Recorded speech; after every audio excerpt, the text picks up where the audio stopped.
Bismillah,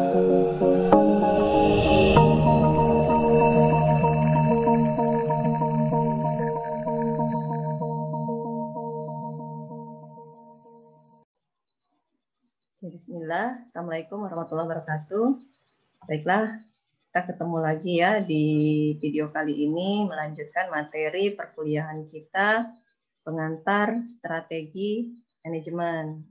Kemarin kita sudah di video sebelumnya sudah membahas tentang tujuan dari pelajaran pengantar strategi manajemen. Kemudian tujuannya juga untuk apa ya, kemarin juga sudah sempat kita bahas di video sebelumnya. Oke, baiklah.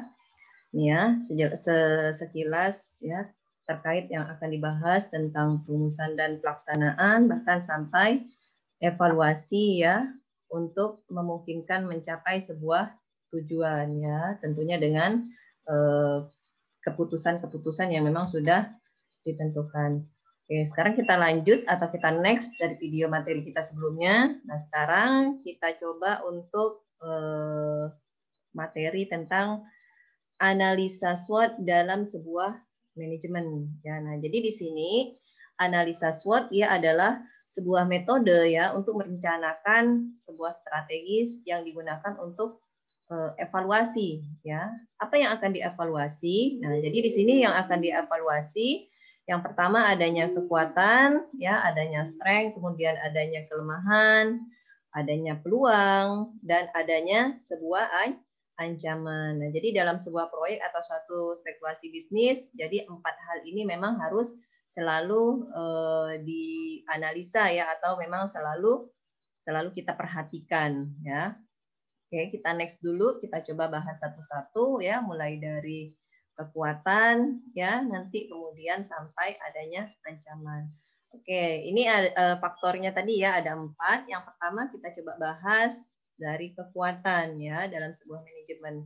Nah, untuk kekuatan dia adalah merupakan kondisi sebuah kekuatan yang terdapat dalam sebuah organisasi ataupun perusahaan atau juga sebuah proyek ya, di mana konsep bisnisnya itu nanti dengan adanya kekuatan tadi akan dianalisis ya dengan faktor yang terdapat dalam tubuh organisasinya ya, seperti proyek ataupun konsep bisnisnya itu sendiri. Oke, kalau kita contohkan ya, kalau misalkan kita contohkan, anggap saja contoh analisa SWOT kita dalam sebuah marketplace gitu ya. Nah, jadi kekuatannya itu apa kira-kira kalau orang misalkan melihat dari sebuah atau kita menganalisa dalam sebuah marketplace. Nah, kekuatan ya yang harus dimiliki itu yang pertama seperti memudahkan atau mudah diakses ya sebuah marketplace itu sendiri ya. Kemudian contohnya misalkan fitur-fiturnya ya dan layanan-layanannya itu lengkap dalam sebuah marketplace-nya ya. Kemudian menyediakan pilihan-pilihan. Pilihan-pilihan itu seperti apa? Oh, misalkan pilihannya itu seperti pembayaran ya, kemudian ada apalagi misalkan pencatatan transaksinya itu memang ada tahapan-tahapannya itu tercatat dengan baik dalam sebuah marketplace-nya. Itu jadi contohnya kurang lebih seperti itu ya. Nanti kita coba kita praktekkan atau kita analisa dalam sebuah organisasi atau perusahaan.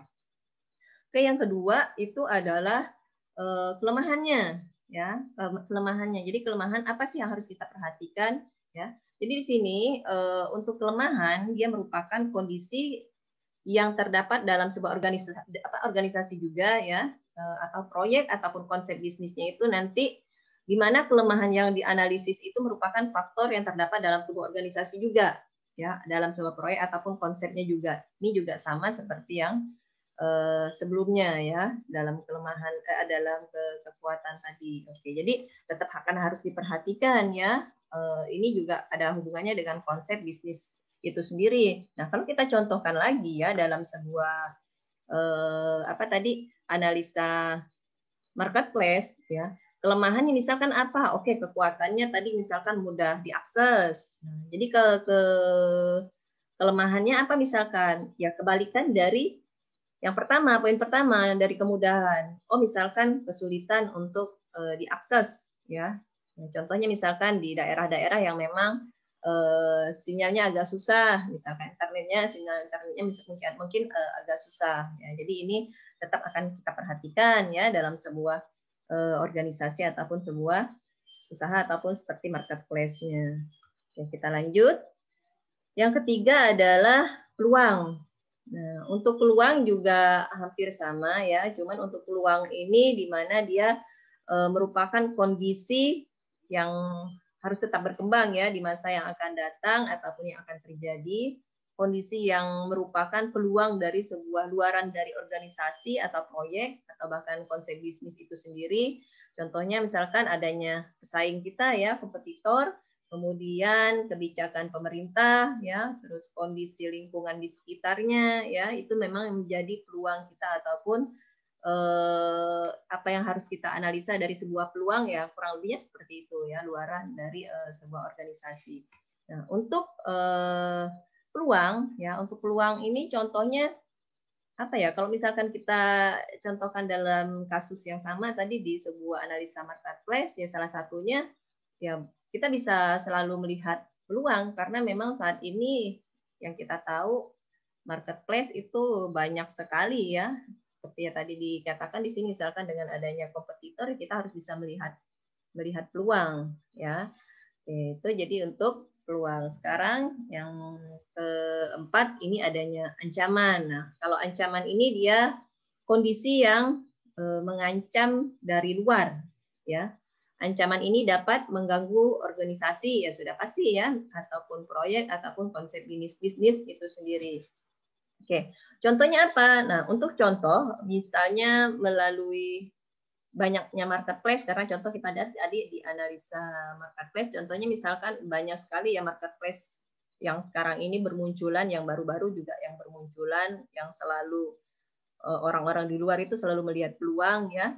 Dengan apa? Dengan menawarkan layanan-layanan juga dalam sebuah marketplace-nya ya, seperti layanan apa? Oh, anggaplah misalkan gratis ongkir, cashback ya, terus dan lain sebagainya lah ya. Jadi kita harus bisa melihat 4 faktor dalam analisa SWOT ini untuk dalam sebuah organisasi ataupun sebuah perusahaan. Ya, kita next dulu ya. Nah, nanti setelah itu akan dibuat pemetaan analisa SWOT-nya ya. Nanti akan kita buat tabel dalam bentuk matriks ya untuk menentukan sebagai tabel informasi dari sebuah SWOT-nya. Nanti kita akan praktekkan ataupun kita latihankan ya nanti di Zoom kita. Kemudian dilakukan pembanding antara faktor internal yang meliputi 4 poin tadi ya, adanya strength dan weakness-nya, terus dengan faktor luar opportunity-nya, dan juga treat-nya nanti seperti apa ya. Nanti barulah setelah itu kita akan bisa lakukan strategi alternatifnya ya untuk dilaksanakan.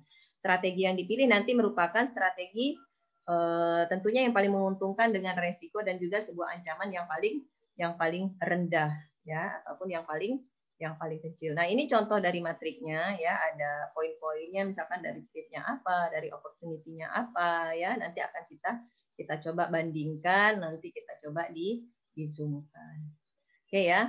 Jadi untuk hari ini saya rasa cukup dulu ya untuk video kali ini. Kita akan lanjutkan di Zoom dan kita lanjutkan di video berikutnya. Oke, saya ucapkan terima kasih. Assalamualaikum warahmatullahi wabarakatuh.